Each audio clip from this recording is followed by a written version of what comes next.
சில வாரங்களுக்கு முன்பு கொழும்பு புதுக்கடை நீதிமன்ற வளாகத்தில் சஞ்சீவகுமார சமரத்ன சுட்டுக் கொல்லப்பட்டதற்கு கமாண்டோ சாலிந்த என்ற சந்தேக நபர் கைது செய்யப்பட்டிருந்தார். எனினும் இந்த கொலையை மேற்கொள்வதற்கான திட்டமிடல் ஜோ என்ற ஜொஹான் அனுஷ்கா ஜெயசிங்கவிற்கு வழங்கப்பட்டதாக போலீஸ் விசாரணையில் தெரியவந்துள்ளது. யோ 24 வயது இளைஞர் என்றும் முன்னாள் ராணுவ படை பிரிவில் காலாட்படை வீரராக பணியாற்றியவர் என்றும் நாட்டில் உள்ள பல்வேறு பாதாள உலக துப்பாக்கிச்சூடு சந்தேக நபர்களுடன் தொடர்புகளை கொண்டவர் என்றும் தெரிவிக்கப்படுகின்றது. ராணுவத்திலிருந்து விலகியதன் பின்னர் நீண்ட நாட்களுக்கு பிறகு கமாண்டோ சாலிந்த ஜோ தொடர்பு கொண்டதாக தெரிவிக்கப்பட்டுள்ளது. இருப்பினும் சஞ்சீவவின் கொலையில் ஜோவின் தொடர்பு மட்டுமே இருந்தது. சாலிந்தவுக்கு இருந்துள்ளதாக விசாரணையில் கூறப்பட்டுள்ளது.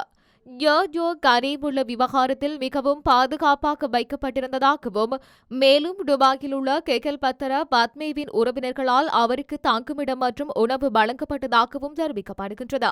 இதன்போதே நேபாளத்துக்கு சென்று ஒரு கொலையை செய்வது தொடர்பிலான ஒப்பந்தம் கமாண்டோ சாலிந்தவுக்கு வழங்கப்பட்டதாக கூறப்படுகின்றது. ஒரு குறிப்பிட்ட நபரின் அச்சுறுத்தல் காரணமாக கமாண்டோ சாலிந்த நேபாள விவகாரத்தை ஜோவிடம் ஒப்படைத்ததாக தெரிவிக்கப்படுகின்றது. கமாண்டோ சாலிந்த பல்வேறு சந்தர்ப்பங்களில் அவருக்கு உதவியதால் ஜோ அதை ஏற்றுக்கொண்டதாக தெரிவிக்கப்படுகின்றது.